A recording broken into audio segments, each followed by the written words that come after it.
Hello, ladies and gentlemen, and welcome to the Coast-to-Coast Combat Hour. I'm your host, Matthew Hawkins, and as always, I'm joined by my co-host, Ed Carbajal, and on a weekly basis, we plan to bring you the biggest news and interviews in the world of combat sports.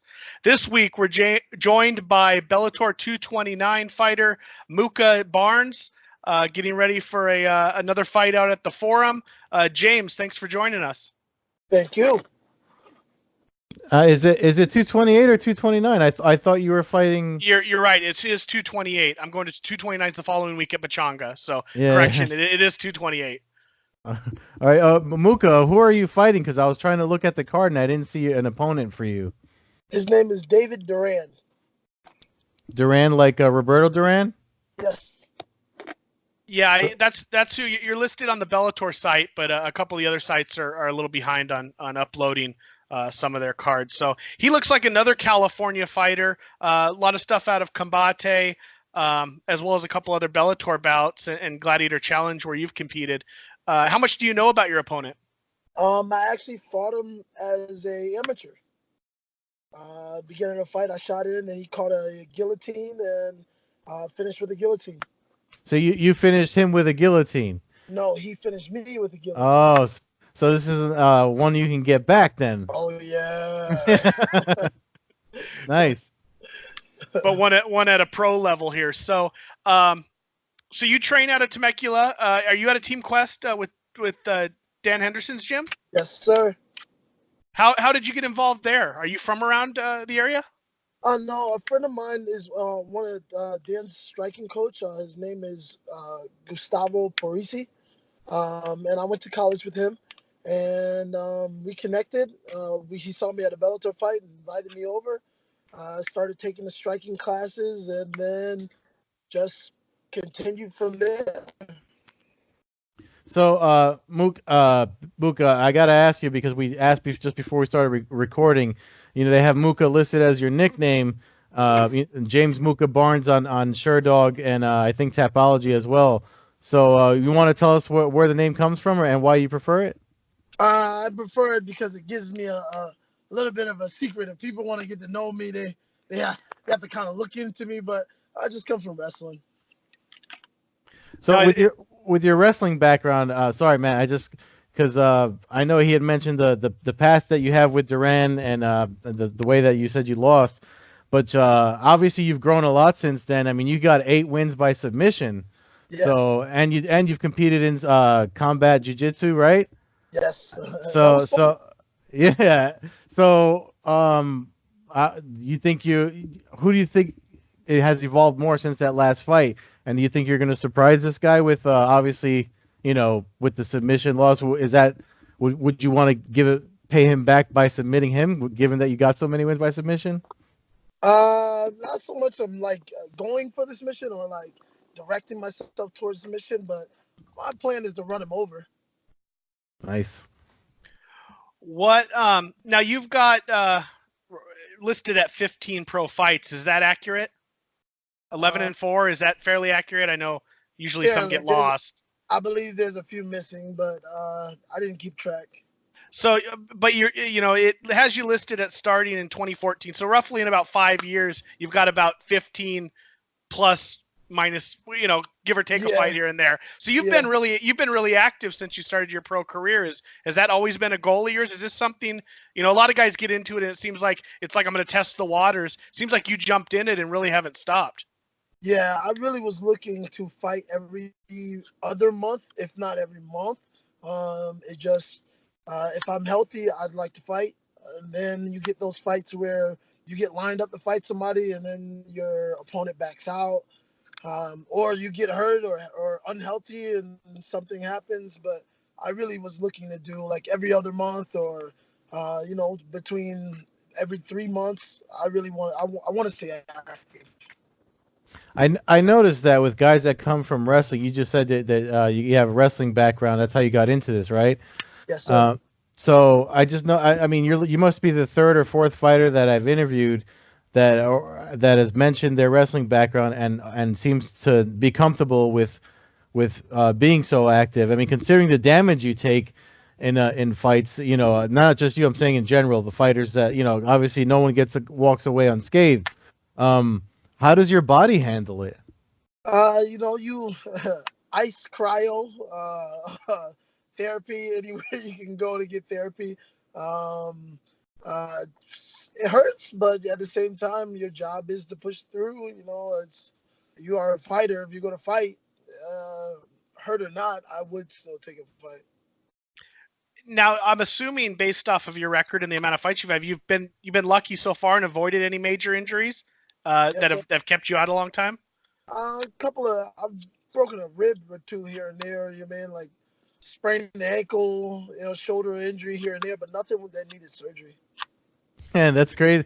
It's crazy how you guys just say it like, oh yeah, you like me if I stub my toe or something. But I mean, it's also why, it's funny because I wrote on another blog somewhere, somebody had asked the question, like if how do I know if I should get into it? And then I mentioned the difference between recreational guys, like myself. I mean, I train on the weekends, but there's the saying that there's levels to this. I mean, guys like you show why there's levels to it. I mean, because you can treat a rib injury like the way I treat me, stubbing my toe before I recorded this podcast.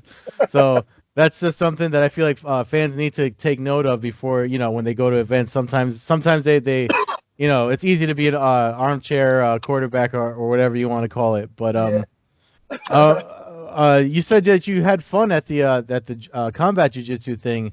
Are you a submission guy? I mean, obviously with the submission record you have, I mean, is that something you see yourself doing as far as keeping active, like you said you like to do?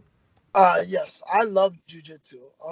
Jiu-jitsu is a big part of me now. I don't know if it's because of wrestling, because it took me a while to be able to be comfortable to go on my back because of jiu-jitsu, but with the focus of trying to fight and jiu-jitsu at the same time, it throws things off. It's just I don't think I'll ever stop jiu-jitsu. It's just something I enjoy, but my focus is to fight. But when I don't have fights, jiu-jitsu's there, so I will always be doing jiu-jitsu. It doesn't matter when, where, but it was a good opportunity when I got the opportunity to take it and be able to do jiu-jitsu with open hand strikes. Yeah.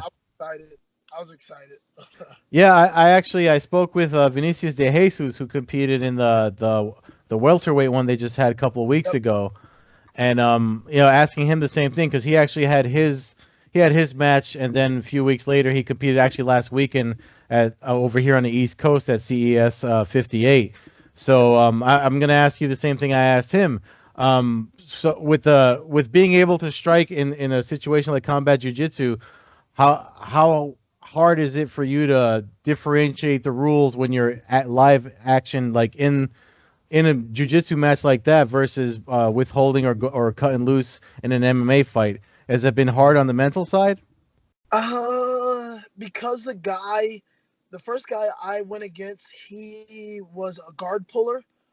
So in my mind, I kind of took it in a jiu-jitsu way. So it wasn't hard to differentiate, but at one point I did want to close palm strike because I saw it. But Yeah. with with the surroundings and not being in the cage, I guess I see the openings to close fist strike or punch, but nah, because it was wide open. It was like a mat. You can hear the people right next to you, so not too hard. He talks about your combat jiu-jitsu. Ed likes to sell himself short. Ed's a black belt in jiu-jitsu, trains several times a week. So he likes to sell himself short, Yeah. But well then, Ed, you understand, like, to me, like you said, there's levels of it. Like I am a black belt in jiu-jitsu, but man, there's so many black belts that teach me so much, but then there's brown belts that teach me, there's so many different things I learned from different people, but man, when you get a black belt that's got like 5 stripes and they're doing something to you that you just can't stop. Yeah, no, I hear you, man. Every Monday morning I roll with one of Matt Serra's first degree black belts. And he's injured and he still wipes the floor with me. You know it. Yeah. Yeah, so I hear you. I hear you. So I just wanted to give Ed a little credit there. He likes to downplay it, but he's a pretty badass dude. So Okay. um, with that said, your last MMA win came against Albert Morales, a former UFC champion, or not UFC champion, UFC competitor. But one thing we've kind of had a running joke at an event I was at is that you survived the Golden Boy MMA experience. Uh, I don't know how much you pay attention to the online stuff, but the Golden Boy MMA obviously caught a lot of heat. How was your experience working there? I mean, I enjoyed the show. I told Ed on the podcast that I enjoyed it. It was just another MMA show to me. Obviously, the main event was two legends of the game, but how was the professionalism? You're the first person we've talked to that actually dealt directly with them. It wasn't set up the way you're used to. I mean, I was understanding that they were just starting out. They did different things like from a boxer's perspective compared to MMA perspective. But when you asked them for something, they were more than happy to accommodate. So it wasn't anything bad. The show itself, the venue that they put on, I thought was excellent. I thought the way they had the people seating, the way they set up the venue was nice. I had no issue with them, and I would 100% work with them again. They were great. No, that's cool to hear. And as a fan who goes to a ton of events, that was one of the things I said. I mean, it wasn't a UFC event, it wasn't a Bellator event, but it was put together well. The tickets were reasonably priced, and as a fan going to an event, I enjoyed it. I ended up having a great view of the fights and stuff. So it's good to hear because, like I said, some of the online banter is, MMA fans like to go after boxing guys, so they go after De La Hoya, and every word he says, they like to jump on. It's the same as boxing fans going after guys like Dana White. So there's obviously a lot of that, but it's good to hear that they treated you well.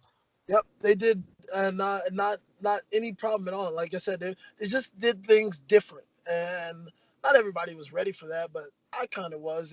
It was a boxer's promotion trying to cross over, so I was ready for it.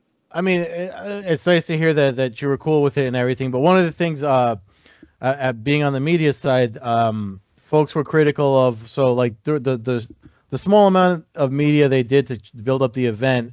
One of the things that actually, I mean, it bothered me actually, because for guys like you to put yourself out there, put yourself on the card, obviously you're risking your physical wellness and all that stuff in every fight you do. But when De La Hoya was addressing the media at one of the events, he said he didn't know everyone's name, and I was like, that was something that I was just like, I mean, come on, these guys are taking a chance with you, and you don't know their names outside of the main event. Like, I kind of took a not offense, but it bothered me that, especially because I'm Mexican too, so of course I watch a lot of boxing, I watch a lot of De La Hoya.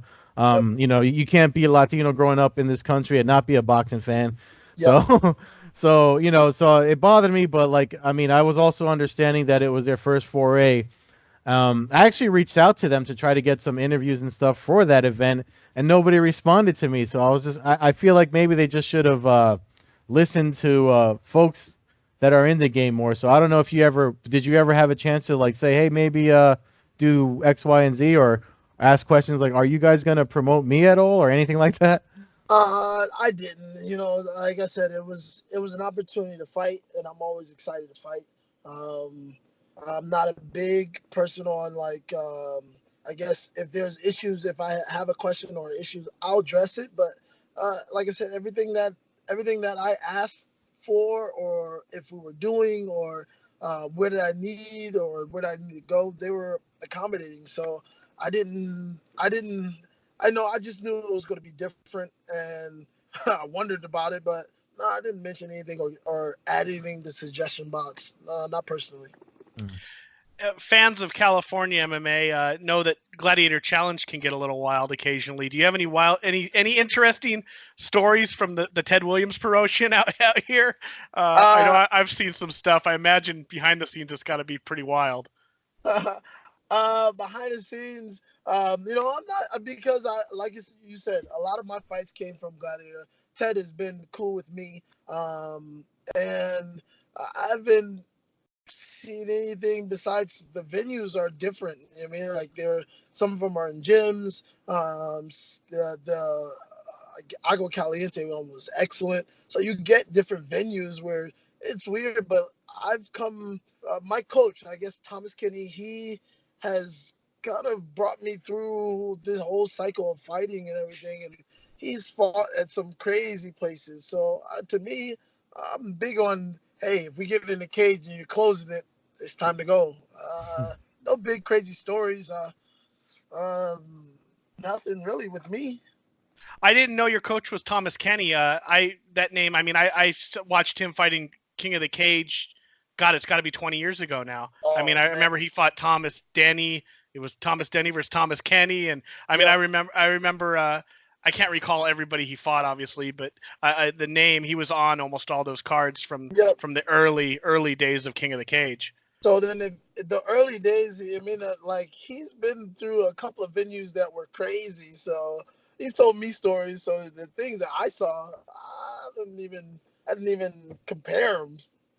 It was a little more Wild West back there. I mean, I tell stories. In 2001, I was at the Mongols riot, sitting front row with Quentin Rampage Jackson was sitting right next to me, and people are getting stabbed and chairs are flying. Man. Yeah, I mean, Thomas has told me stories like that. So yeah. Exactly. You know, I mean, I've seen people put to sleep on the dirt and Indian reservations. Indian reservations now in Southern California have gotten, for the fans that don't know the scene, we've gotten a lot better. It used to be tents. It used to be just laid out in the middle of a dirt field. Now there's Vegas style casinos in the middle of nowhere that have really nice 4,000 seat, prime arenas that get nice concerts and stuff. So it's a totally different world now. They invite in the California Athletic Commission a lot more than they used to. I mean, it used to be if there was a doctor on site, it was considered a high level competition. I mean, you've heard the stories from Thomas, and I could go on forever. But yeah, it was a wild time in Southern California in the late '90s and early 2000s. But I'm glad to see that it's gotten to the point now where you're not fighting in a dirt pit in the middle of some poor Indian reservation. But that's great. So with that said, you said your striking coach, your buddies with him, who was striking coach of Dan Henderson. Were you a fan of the sport coming into this? I mean, did you know who Dan Henderson was when you showed up at his gym?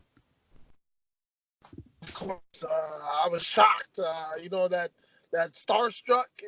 Now you see him and he's funny and he'll crack jokes with you and he'll demonstrate a move on you and it hurts. But it's yes, I was starstruck. Big fan. Watched. I believe I watched all his fights. But it was amazing walking in, and he was just inviting and it was friendly. And then Sam Alvey was there, and it was inviting Tom Glicchio, and then you have the female fighters like Ashley. So it was intense the first time.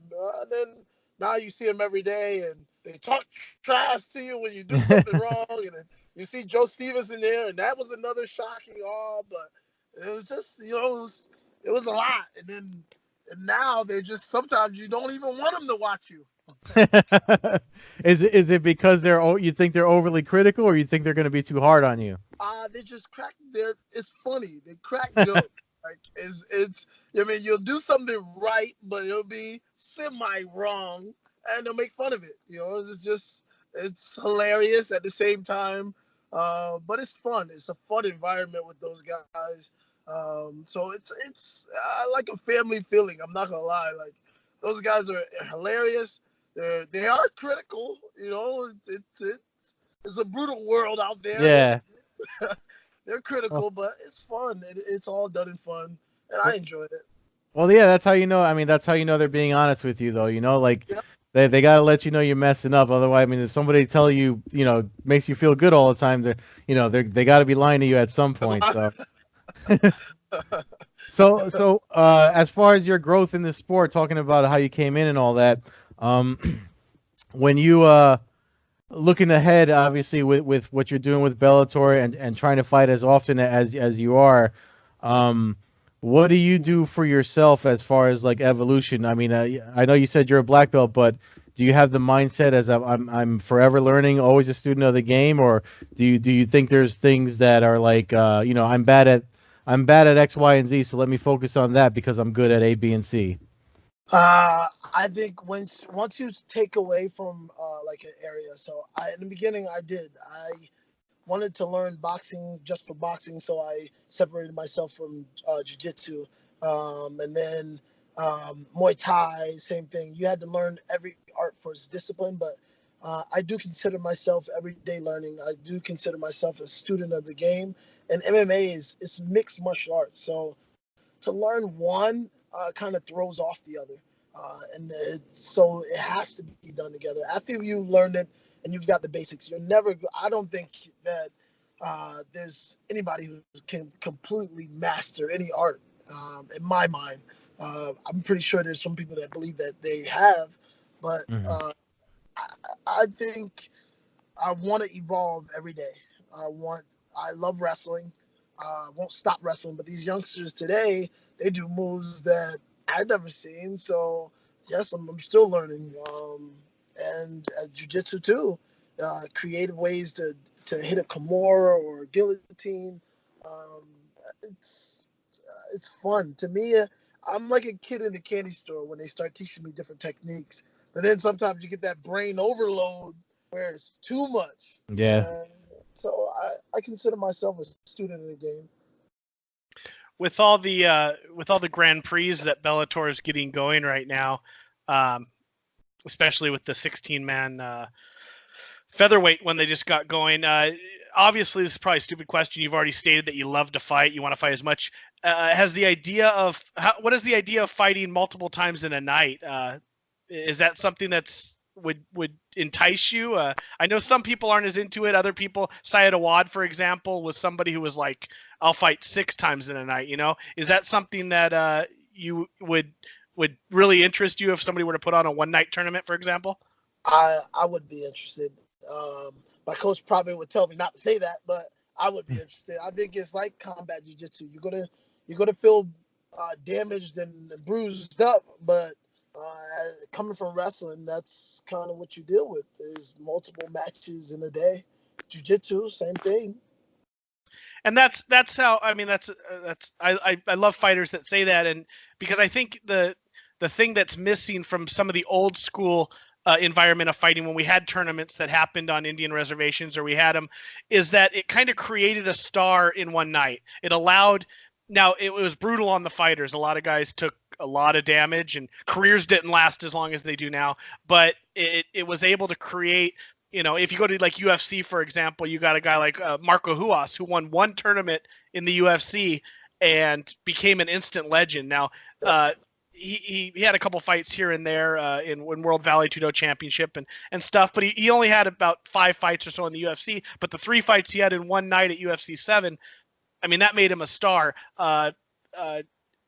Tournaments just used to do that. So I feel like, especially now when, you know, you get kind of lost when Bellator has 20 fights on a card. Guys can get kind of lost there unless you really stand out to the average casual fan. You can get lost in the mix. Whereas a night like if they were to say, "Hey, we're having a one-night tournament," it didn't even have to be the biggest names in the game. You put 8 guys in there. Somebody fights 3 times, wins 3 fights. It was like an instant way of. I mean, overnight, guys became stars. So. I know it's brutal on the body, but I would like to see. I know Combate's kind of done it. Invictus mixing it in now with obviously modified time and rules. So, but are you trying to ask him if he would want to do one of these? Oh, I know he's gonna do it. I'm also just talking about it, but I know he wants to do it. I'm saying. Open to it. I'm just saying you know, Ted Williams, Gladiator Challenge, whoever's listening, let's do more tournaments. It's one of the things that I miss about the sport, but. It's great to hear that you would be willing to do it, and most guys are, but it might help that you haven't suffered tremendous injuries. I don't know if you've had 3 reconstructive knee surgeries, fighting 3 times in one night might not appeal to you as much. Very true. So, are you ever concerned about? I mean, you just mentioned your wrestling background. You have the submission wins. Do you ever get worried that like guys are figuring out your game as far as like do you think your opponents will figure out? Okay, he likes to wrestle. He's got a lot of submission wins. Do you think they're gonna up their striking? Like, do you work on counters to pretty much bring fighters into your skill set, or are you looking to open up your own toolbox and surprise fans like at 228? Everybody's into flying knees or spinning elbows and stuff now. So, is there anything that we should look out for in the upcoming fight? I am always looking to add to the arsenal. Nothing in particular. I have a wrestling background, jiu-jitsu background. I love striking. It's an art to me. So to say that there's anything specific, no, nothing specific, but I'm coming. So regardless, I'm looking to do whatever it takes. I mean, that's my job, is to do what it takes to get my hand raised. So I'm going to do what it takes to get my hand raised. Nice. Did you catch the last Bellator card, the featherweight Grand Prix? Did you catch any of those fights? I believe the featherweight, I caught two of them. I didn't catch all of them. Didn't see. I don't remember which ones, but I did see a few of them. I caught the. Emmanuel Sanchez won. Borix won. Campos beat Strauss, and I'm forgetting one more. Just to the names in there, I know you competed against AJ McKee a few years back. Do you have anybody in that tournament that jumps out? I mean, obviously Pitbull's the champ. Anybody in there jump out to you as a heavy threat to him? Juan Archuleta. I trained with the guy. He's Joe Stevenson brought him over. The kid is a beast. I don't know anything. I don't know Pitbull personally, but Juan Archuleta and Henry Corrales. Between those two, some guys better watch out. You know, those two I've trained with. So, I said Henry Corrales trained with Thomas. So, and I've trained with Juan. And if anybody that trains with Thomas, I know he's come up through the ranks, because Thomas put a beating on me. So. Yeah, no, I agree with that. I think the Archuleta Pitbull fight is the fight of the tournament in the first round. So, and that's the headliner on September 28th, Bellator 228 at the Forum here in Inglewood, California. We're kind of getting close to wrapping up here. Go ahead. Do you have another question, Ed? Yeah, no, I just wanted to know. I mean, because since I was checking Sherdog to see where you were placed on the card and you weren't on it. Do you know what point of the card that your fight is on? No, I don't. I'm hoping early so I can watch the fights. Really hoping early, but I normally don't find out until weigh-ins. Isn't that always the way, man? Even in jiu-jitsu, I remember having to wait forever when I competed.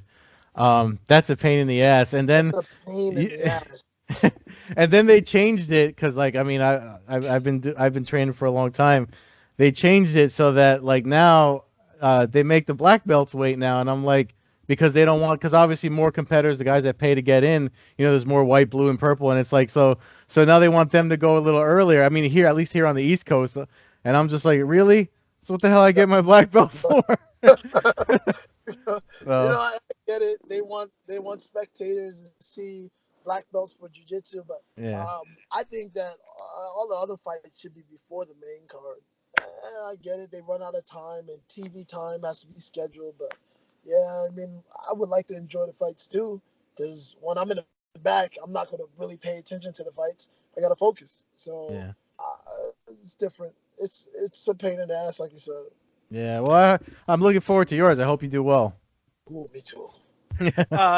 One other fight just to mention before we end the podcast is this Saturday's UFC fight. Justin Gaethje, Cowboy Cerrone. I imagine as a fan of the sport, if you're around, you're going to be trying to catch that one. That'll be. I don't know if it's. I think it's ESPN Plus. Might be regular ESPN. I get crossed up on those now and don't even. It's on one of the two. But that's from Vancouver this Saturday. I can't really picture a much better matchup and a more exciting fight for the fans. So That's really the big event for this weekend. Again, Mooka Barnes versus David Duran, Bellator 228, September 28th, headlined by Juan Archuleta, Pitbull, and the rest of the Grand Prix first round. Also, Gegard Mousasi, one of my favorite fighters, an all-time legend in the sport, faces another legend of the sport, Lyoto Machida. So we'll talk more about the event as it approaches. James, thanks for coming on, man. Do you want to throw out your Instagram handles or Facebook or Twitter, whatever you give out there for the fans? James Mooka Barnes for Facebook, or Mooka as a supporters page, and then MMA Barn for Instagram. But other than that, don't really know. I think Twitter is MMA Barn also. Any sponsors? Anybody you want to throw out? Not really. Dan Henderson's Fitness Center, Jefferson Road, Temecula. Sin miedo. I like that you got that hat on, by the way. Yeah, they're part of. I wish I had all the sponsors listed. Yeah. But yeah, they're big. Semierno Mini Gym, they're big. They help me out a lot. Thomas Kinney's, Chingina, they help me out a lot.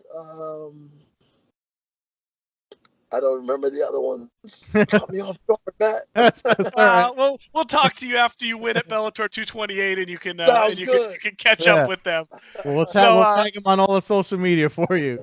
There you go. So fans can follow the show at Combat Hour on Twitter, at Coast-to-Coast Combat Hour on Instagram, myself at MMA Hawk 21 on Twitter and Instagram. You can catch Ed at Carbazol on Twitter and at Carbeerzol on Instagram. Until next time, man, best of luck, James, in your upcoming bout. And I'll be at the forum, so maybe I'll run into you after the fight and buy a beer or hot dog, whatever. Best of luck, brother. Sounds good. Thank you. Well, thank you.